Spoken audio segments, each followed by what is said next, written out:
Casa de meu pai, a unção e a poder, e vamos aplaudir a Jesus. Muito bem, nós estamos na Igreja Internacional da Graça de Deus, sede Campinas, aqui na Avenida dos Expedicionários, número 80, no coração da cidade. Eu sou o pastor Márcio Fatioli e vamos juntos nesta reunião abençoada. Vamos entrar na palavra, livro de Gálatas, capítulo 5, versículo 22. Nós temos duas ferramentas, pessoal, que são ferramentas, pacotes, importantíssimos para o nosso sucesso, para a nossa vitória, para a nossa realização. Esses dois elementos, esses dois pacotes, chamam-se frutos do Espírito e dons do Espírito. Muitas vezes, tanto os frutos como os dons, nós imaginamos que eles são úteis apenas no âmbito espiritual. Não, porque eu tenho o dom da palavra, eu tenho o dom da ciência, eu tenho o dom da oração para que aconteçam maravilhas, Ou eu tenho fruto da longanimidade, da paciência, eu tenho fruto do amor, e nós achamos que isso é de interesse só espiritual, e não é. A pessoa que tem os dons e os frutos de Deus, ela é bem-sucedida em tudo que ela faz, pessoal. Porque por onde ela passa, ela se demonstra uma pessoa agradável, uma pessoa honesta, uma pessoa transparente, uma pessoa que tem felicidade, uma pessoa que torce pelo sucesso do outro, uma pessoa que cuida daquilo que é do outro como se fosse seu. Isso também é manifestação dos dons e dos frutos que estão dentro de nós. Olha o que diz a relação deles aqui, Gálatas 5:22. Vamos falar primeiro dos frutos. Mas o fruto do Espírito é o que, pessoal?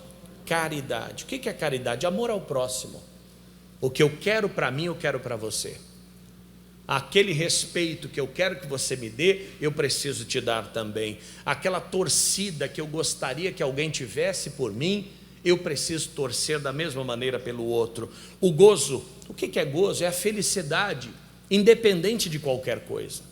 A diferença do gozo para a felicidade mundana, a felicidade humana, é que a felicidade humana ela é temporal e passageira. O gozo ele é permanente. Eu não estou feliz, eu sou feliz. Essa é a diferença, diga amém. Porque estar é uma coisa e ser é outra. Estar, eu posso estar agora e não estar daqui a pouco, mas quando eu sou, o tempo todo eu desfruto desta graça. E ele diz paz. O que é a paz? A paz que Cristo falou é a paz interior, que independe das circunstâncias, das batalhas, das injustiças que eu esteja vendo. Eu posso até me indignar, eu posso até gritar contra as injustiças, e é o meu dever, mas a minha paz interior eu não perco. Eu consigo sorrir, eu consigo me alegrar, eu consigo ter felicidade. A longanimidade, aquela capacidade de demorar para perder a paciência. Eu até perco a paciência, não sou um robô, não sou um pedaço de pau, não sou um guarda-roupa ou uma tábua de passar. Eu sou um ser humano, mas eu tenho que ter o máximo de condição para mirar só quando não tem mais outra alternativa. A longanimidade ela produz isso, essa elasticidade, essa condição que as palmeiras, por exemplo, elas têm de enfrentarem a força do vento e voltarem para o mesmo lugar. Quem não tem isso é rígido, é inflexível e não vai ter sucesso. E não só isso, a bondade. O que é a bondade, pessoal? A bondade é o desejo de fazer o bem, é a essência do bem, que está dentro do coração, que está dentro do ser humano, ou deveria estar. A fé é a convicção das coisas que se esperam e a prova das que não se veem. Nós vemos também a mansidão, mansidão que nada tem a ver com conivência. Eu vejo uma pessoa sendo agredida e eu sou uma pessoa muito mansa, eu dou um passo atrás porque eu não quero me envolver em problema. Isso não é mansidão, é covardia. A mansidão é a atitude, é a condição de ensinar com paciência, de mostrar àquela pessoa o caminho, sem perder a estribeira, sem partir para o lado do pecado ou para qualquer outra forma de extravagância, né? E mais, a temperança. O que é a temperança? O equilíbrio, pessoal. O equilíbrio, temperança cabe em todo lugar. Eu sou crente, que bom, eu sou diferente. Não significa que você vai ser atípico, que você vai ser uma criatura que aparentemente veio de outro planeta. Não é nada disso. Temperança é saber colocar o tempero certo. Temperança vem tempero. O sal é muito bom, mas não pode ser usado em excesso, senão ninguém consegue comer. Pouco sal eu prefiro, mas também não pode ser nada, porque senão não tem sabor.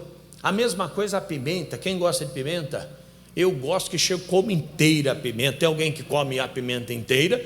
Eu como, mas tem que vir acompanhado de alguma coisa, né? Porque só a pimenta também ninguém aguenta. A temperança é isso.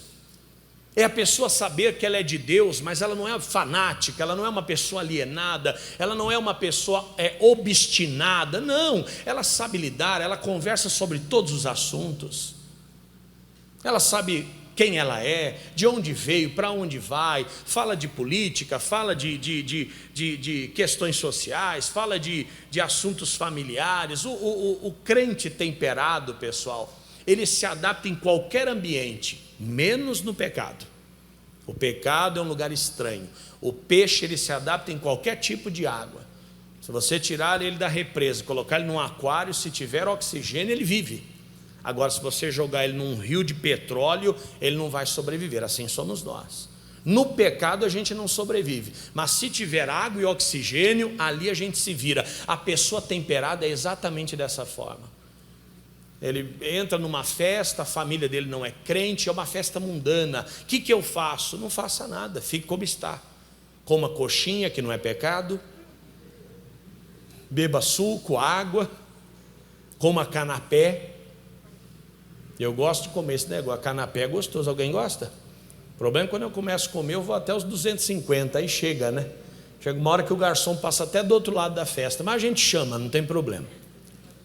Resumindo, a temperança é aquela pessoa que sabe o que falar, na hora que fala, como fala, o tom de voz. Ela sabe separar o momento da brincadeira da seriedade. Ela sabe separar, né, a amizade da chefia, da liderança. Ela sabe o momento das coisas. Pessoas temperadas são benquistas, mas não só pessoas temperadas, né? Pessoas caridosas são queridas. Pessoas que têm gozo, satisfação no que está fazendo. O que você está fazendo? Arroz e ovo, mas é o melhor do mundo.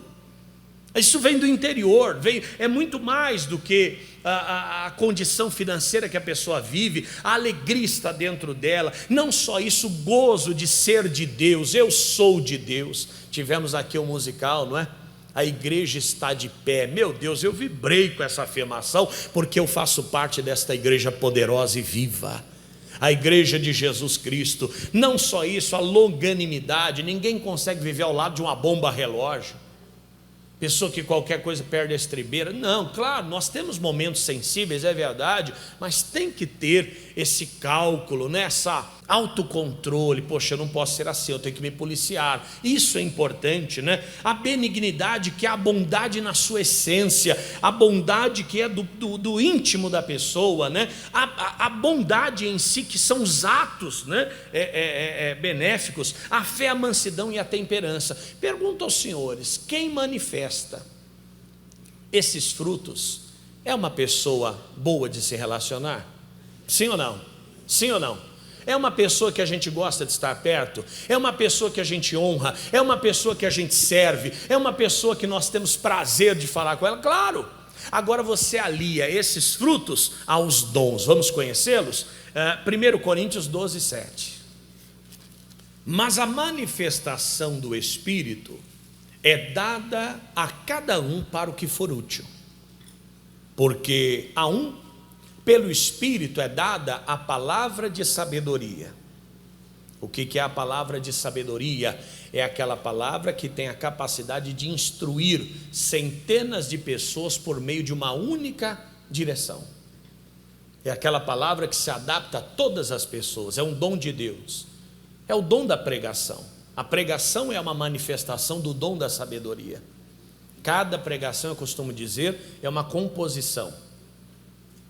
Composição é utilizada como sinônimo dos compositores musicais, né? A pessoa faz uma canção, ela compõe, e ela faz ali a conexão de frases e recados e harmonia, né? Harmonia, melodia e ritmo, junta tudo, vira uma canção. A pregação não é diferente. Você passa 30, 40 minutos expressando ali palavras que tem que ter sentido, que tem que ter precisão. Isso é um dom de Deus. Não só isso, né?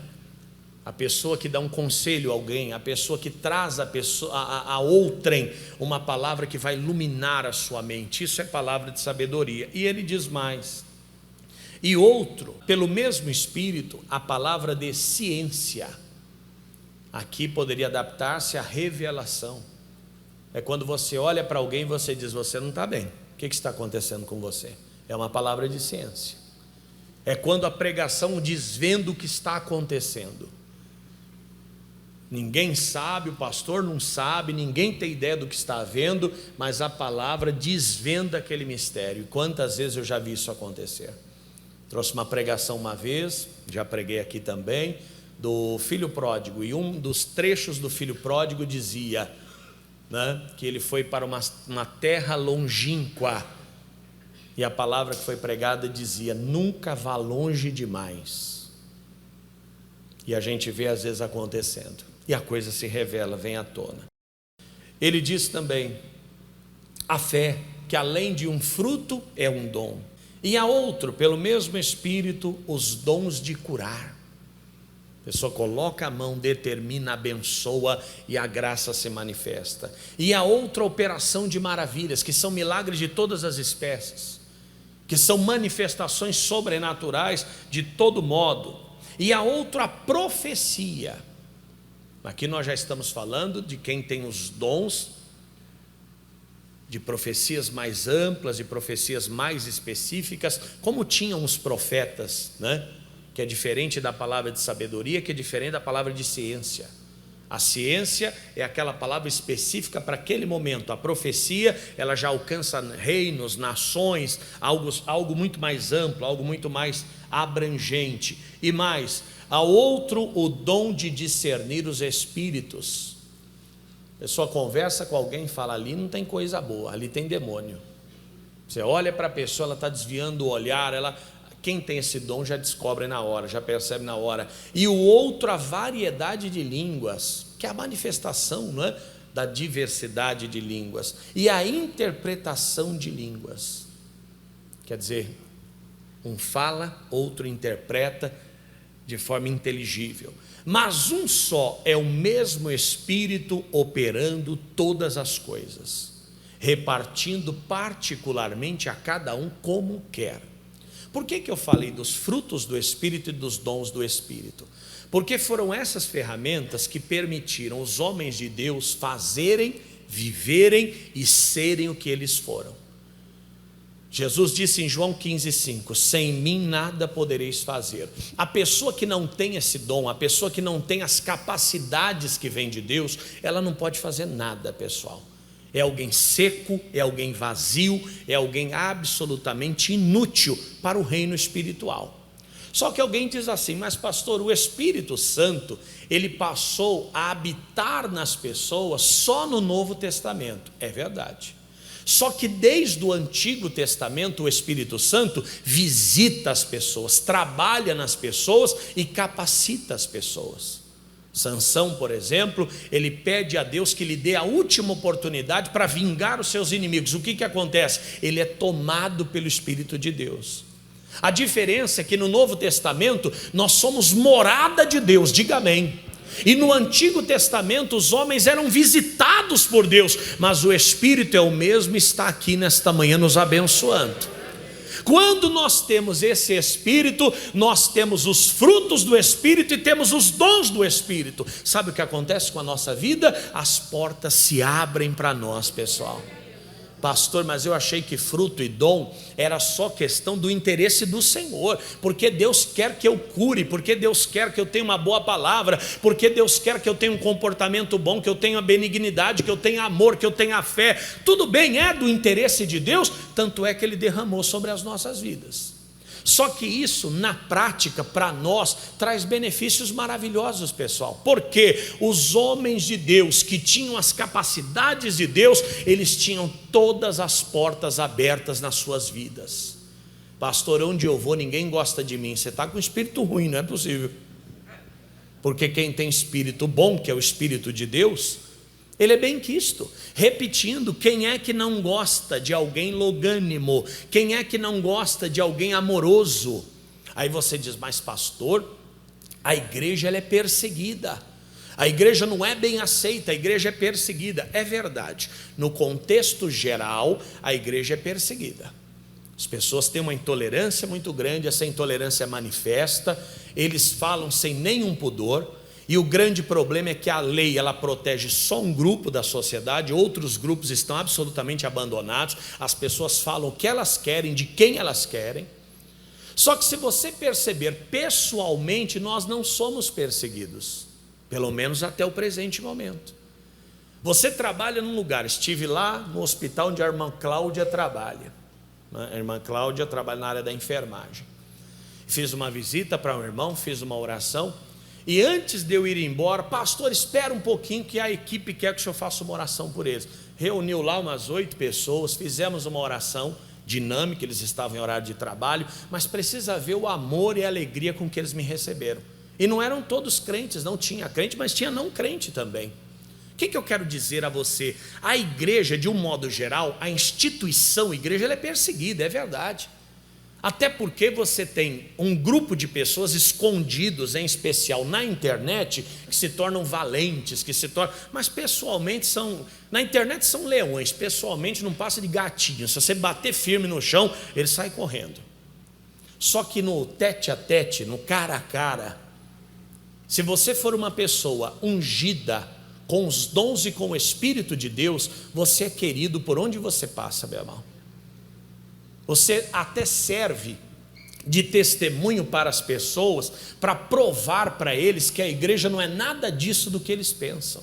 Pelo contrário, que o crente é uma pessoa que acolhe todas as pessoas, que o crente é uma pessoa que tem sempre uma palavra de ânimo, que tem uma palavra de fé, é alguém que ama verdadeiramente. O cristão de forma nenhuma é preconceituoso, despreza quem quer que seja, muito pelo contrário.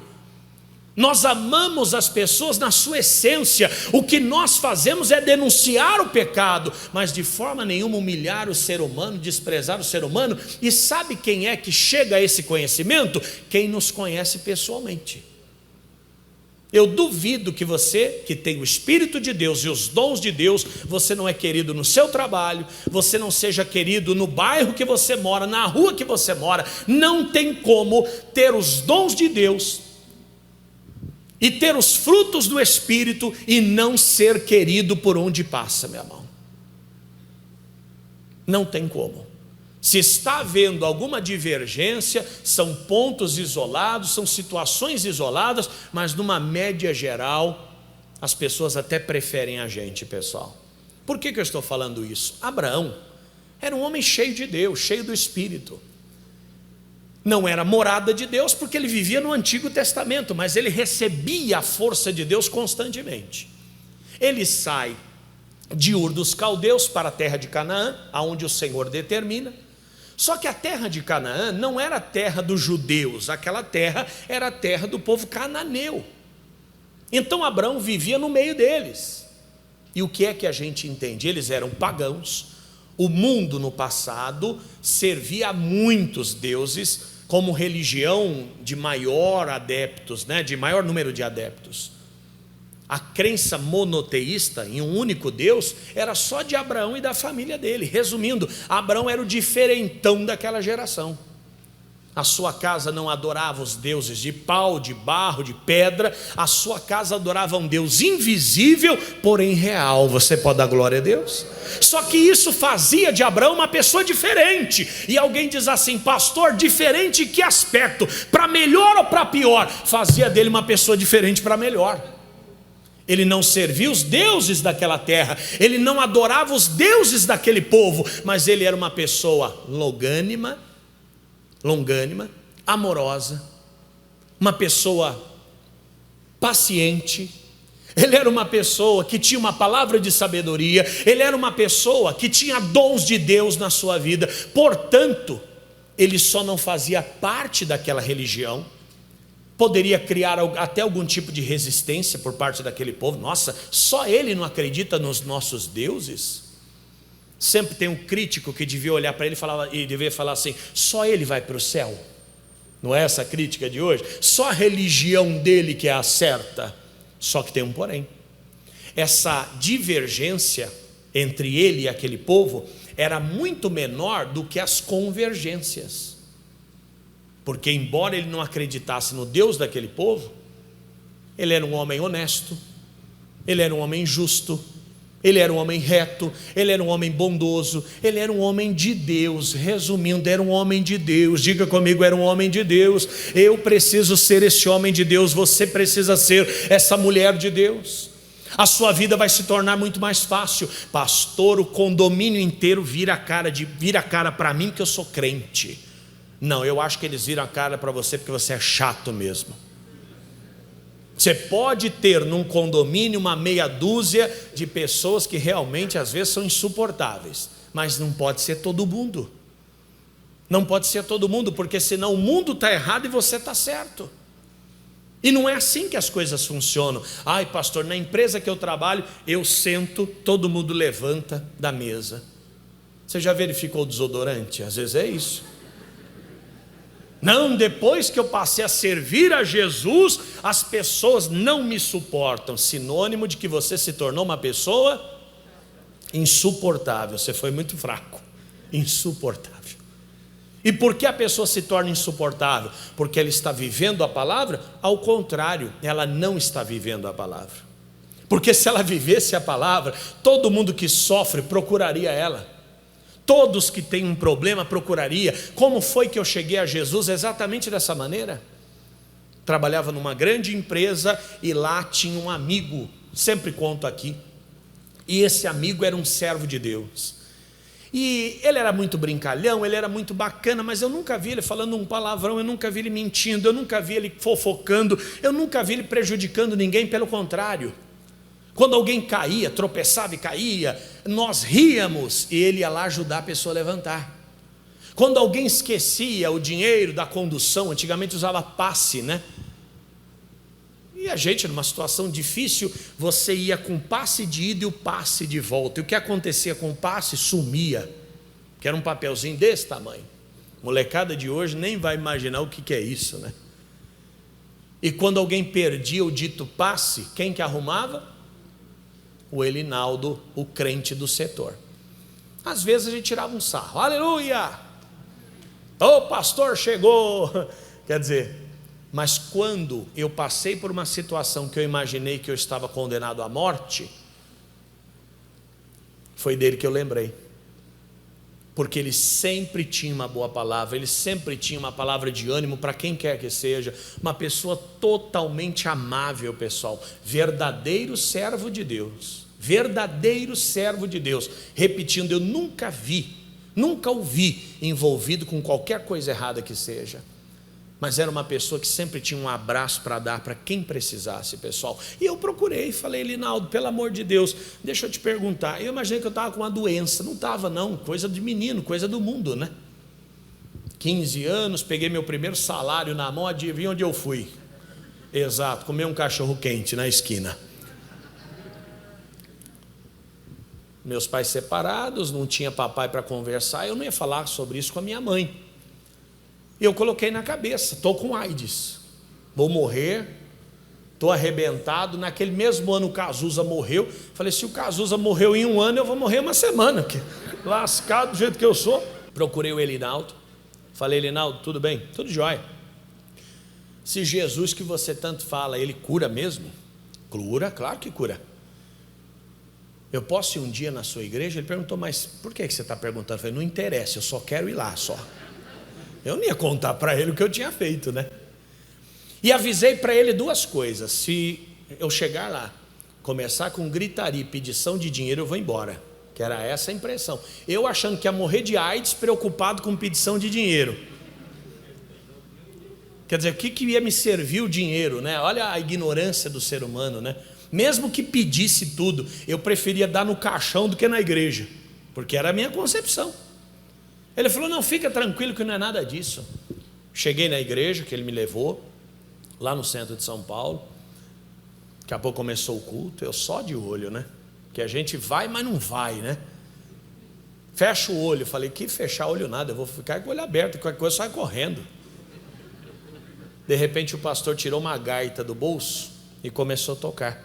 Os que confiam no Senhor são como os montes de Sião, que não se abalam, mas permanecem para sempre. Eu estou cantando aqui, parece que eu estou lá. Irmãos, eu saí dali maravilhado, porque eu via aquele povo, ó, a perseguição. Eu amava o Elinaldo, mas odiava a igreja. É a realidade das pessoas. Eu via a igreja como um lugar chato, como um lugar difícil de passar algumas horas, que não tinha nada de interessante. Mas a partir do momento que eu pisei naquele ambiente, que eu senti paz, o qual eu nunca havia sentido, senti alegria, o qual eu nunca havia sentido, eu falei, é aqui que eu quero. Resumindo, ele falou para mim, olha, toda quinta-feira acontece essa reunião, esse culto. Você não quer participar? Eu falei, vou. Toda quinta-feira eu passei a participar. Resumindo, tempos depois já estava eu lá, com a Bíblia debaixo do braço, servindo a Jesus. Mas sabe por que eu cheguei lá? Porque eu conheci alguém que tinha os dons e os frutos do Espírito Santo. Eu conheci alguém que realmente respirava Jesus, irmão. Eu acredito que Jesus, talvez eu esteja até me ouvindo, é meu amigo da internet, que Jesus deveria ser muito parecido com Elinaldo, ou Elinaldo muito parecido com Jesus. Eu acredito. Porque tem casos também que a gente olha para certas pessoas, você diz, Jesus não devia ser parecido com isso aí não. Você fala, não é possível que Jesus era assim. E infelizmente, às vezes, alguns até que pregam sobre Jesus, fazem totalmente diferente. Mas não é deles que a gente vai falar, vamos falar da gente. Os dons e os frutos têm que nos fazer melhores, pessoal. Abraão, ele então, na sua caminhada, passa pela experiência, Sara concebe, tem o filho Isaque, e logo após esse acontecido, com 127 anos, Sara falece, Sara morre. Vamos lá para o Gênesis 23:1. Sara morre, e ela morre com 127 anos. Nesse momento, o Isaque já tinha 36 anos, já era um homem, e o Abraão tinha 138 anos. O Abraão ainda teve força para casar de novo, pessoal. O homem não é brincadeira não, hein? É a bênção de Deus, né, que enriquece e não acrescenta dores. Diga aleluia. Olha o que diz o texto. E foi a vida de Sara 127 anos. Estes foram os anos da vida de Sara. E morreu Sara em Kiriat Arba, que é Hebrom, na terra de Canaã. E veio Abraão lamentar a Sara e chorar por ela. Depois levantou Abraão de diante do seu morto e falou aos filhos de Et, dizendo: estrangeiro e peregrino sou entre vós. Dai-me possessão de sepultura convosco, para que eu sepulte o meu morto de diante da minha face. Primeira coisa que nós podemos extrair desse texto é que quem tem o Espírito Santo também tem direito de chorar as suas percas, pessoal. Não, quem é de Deus não pode sofrer com a partida de ninguém. Como não? A Bíblia diz que Abraão lamentou o seu morto. A Bíblia diz que Abraão ele sofre a partida da sua esposa. É lógico. tantos anos juntos, tantas experiências, tantas coisas aconteceram. Quem tem Deus, quem tem o Espírito Santo não é melhor do que ninguém, pessoal. Nós podemos ser até diferentes, porque há um poder que opera no nosso coração, mas nós não somos melhores, somos pessoas suscetíveis a todo tipo de sofrimento, que é da vida, que é natural. Só que tem um porém. Esse homem, quando ele tem essa perca, esse sofrimento da partida da sua esposa, ele precisava enterrá-la. A terra de Canaã, Deus já havia prometido a ele, mas ainda não era dele. Ainda habitavam lá os moradores da terra, e ele foi conquistando essa terra aos poucos, até ser o dono de tudo, mas nesse momento ele ainda não era. E ele precisava de um lugar para sepultar a sua esposa. Olha o que diz o texto. Versículo 4: estrangeiro e peregrino sou entre vós, dai-me possessão de sepultura convosco, para que eu sepulte o meu morto de diante da minha face. E responderam os filhos de Et a Abraão, dizendo-lhe, eu acho isso aqui maravilhoso: ouve-nos, meu Senhor. Olha o respeito que tinham por ele. Príncipe de Deus és no meio de nós, enterra o teu morto na mais escolhida das nossas sepulturas.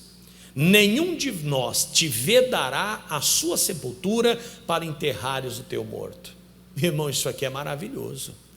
Você vê que ele preocupado, porque ele precisava de um lugar separado para enterrar a sua esposa, e ele procura os donos daquela terra, até com uma certa insegurança, porque ele não sabia qual seria a reação deles.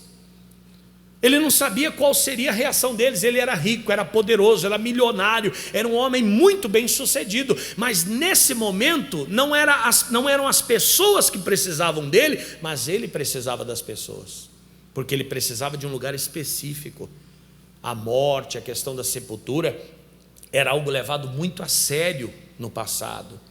Não era enterrado em qualquer lugar, até porque aqueles povos também tinham as suas culturas, e dependendo do lugar onde ele enterrasse Sara, ele poderia ferir a cultura daquele povo, ele poderia trazer ali um grande problema para ele.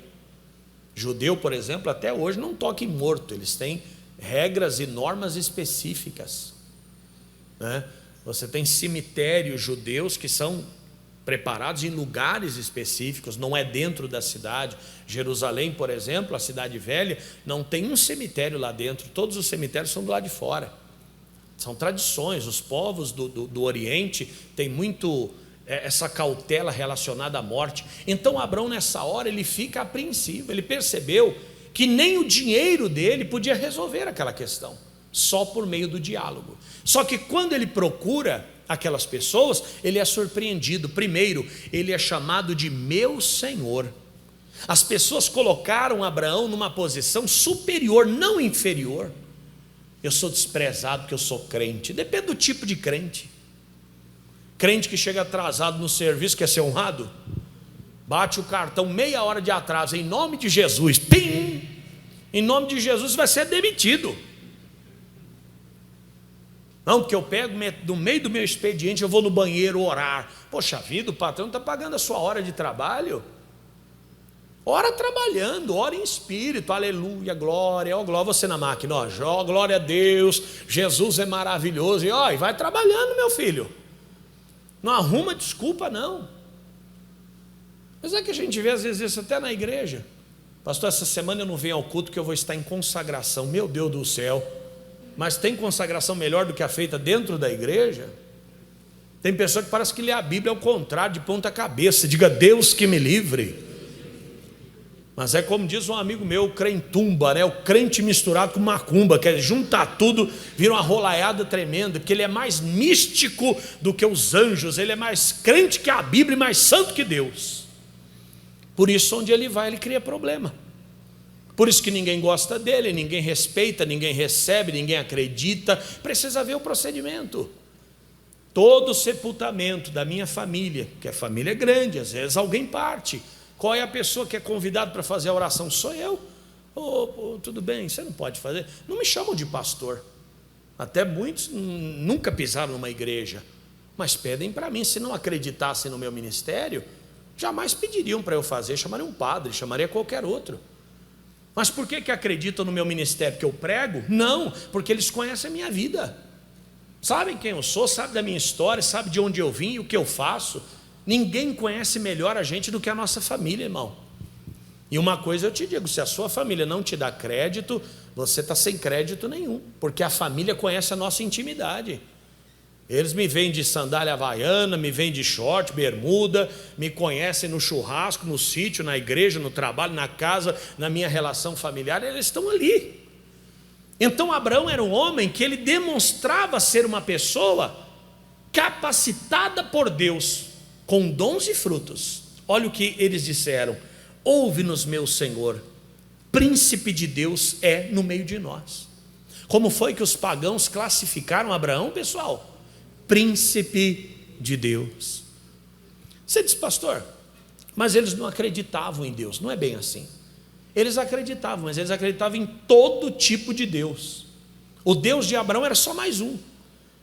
Hoje, na nossa atualidade, na Índia, existem mais de 7.000 deuses. Você sabe por que eles não matam a vaca? Porque eles acreditam que no bucho da vaca tem bilhões de deuses lá dentro. Eu acredito que tem outras coisas, menos isso. Por isso não mata-se a vaca. Eles acreditam que a vaca tem aquele barrigão por causa dos bilhões de deuses que estão lá dentro. Veja que o ser humano não mudou. Se você chegar na Índia falando de Jesus, não no contexto da palavra, mas num contexto sem compromisso nenhum, eles também vão começar a orar o Pai Nosso. Para eles não tem dificuldade, é só mais um Deus.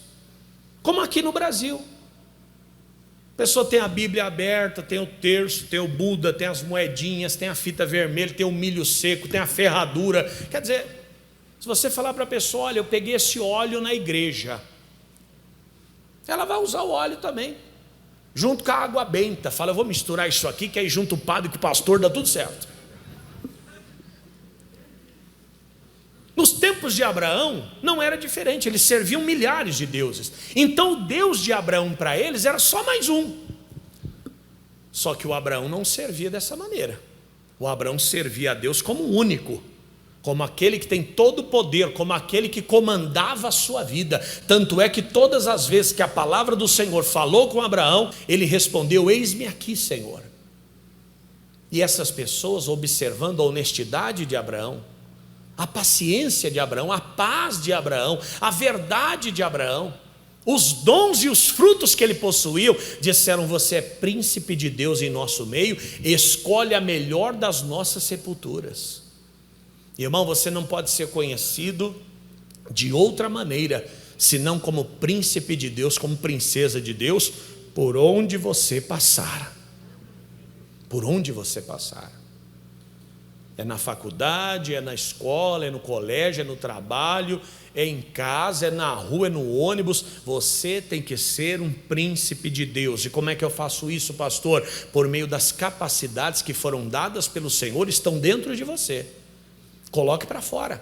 Amor, caridade, benignidade, paz, domínio próprio, mansidão.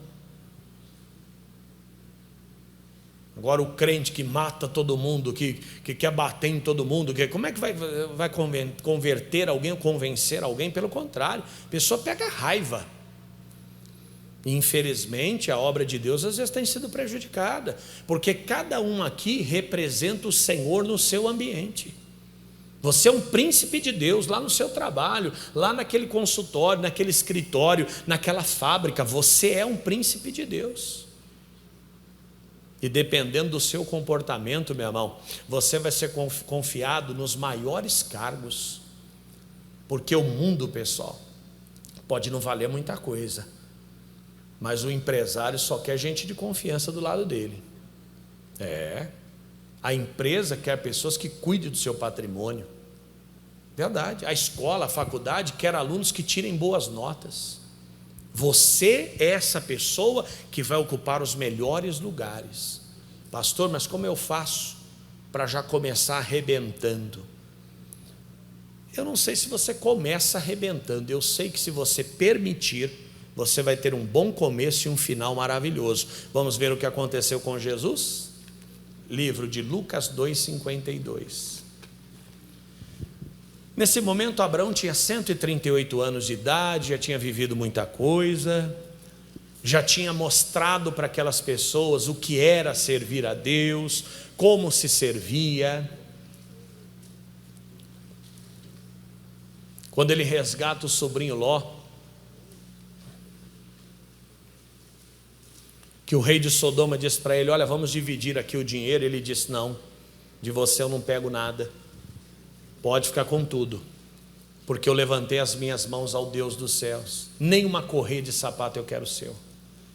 As pessoas estavam assistindo isso, vendo que Abraão não estava ali por dinheiro, por poder. Abraão estava ali por um chamado, por uma vocação. Irmão, tem muita gente olhando para nós, tem muita gente nos vendo.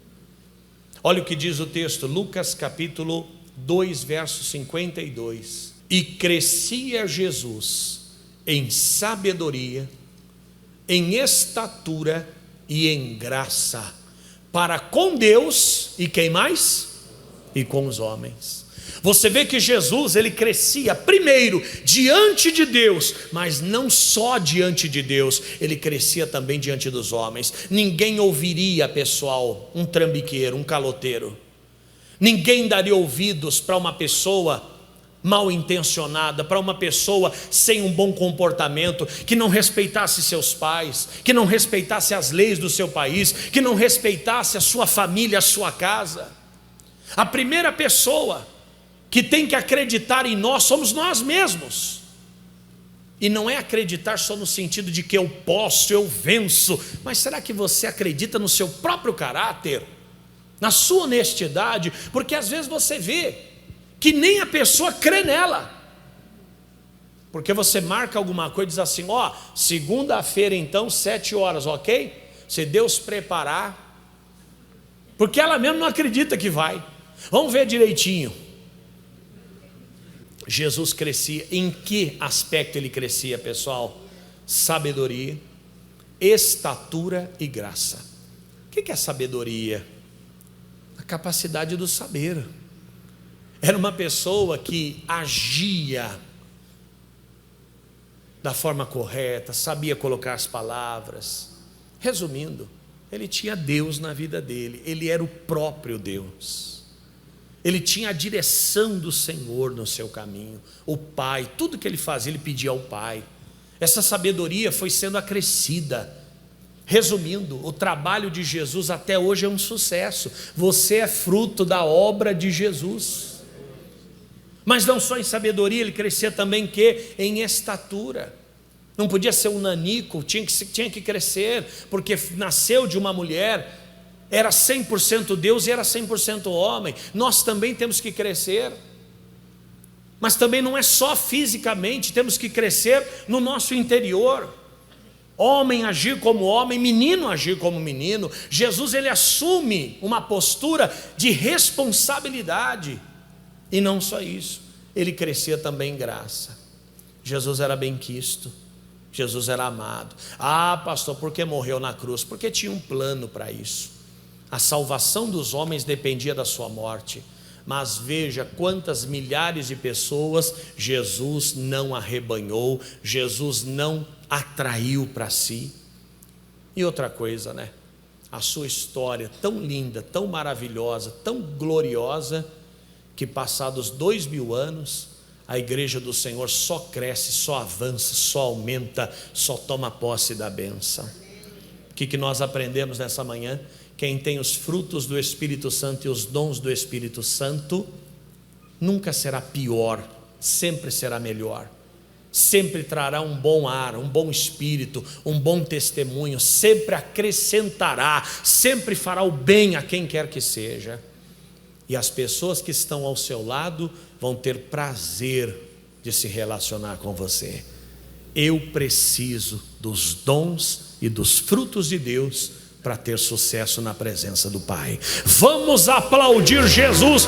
Canta do Williams. Minhas mãos eu quero levantar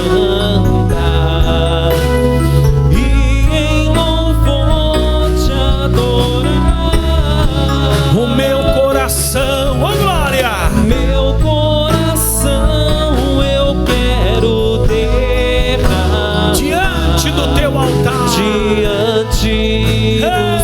Mais uma vez, as minhas mãos eu quero.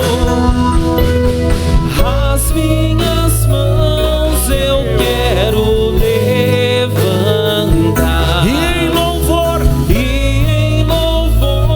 te adorar. o meu coração eu quero derramar diante do teu altar. diante do seu Vamos aplaudir a altar. Deus com amor.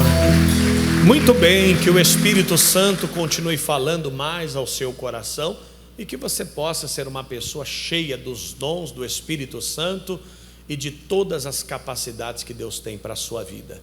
Nós temos um Deus tremendo que quer nos usar, que quer nos abençoar, que quer nos fazer frutificar. Que os dons e os frutos de Deus estejam sobre a sua vida. Nós vamos disponibilizar as contas bancárias para você que deseja ajudar esta obra, você fazendo a sua transferência, dízimos, patrocinador, ofertas, você pode enviar para o nosso WhatsApp, DDD 19 999 508 177.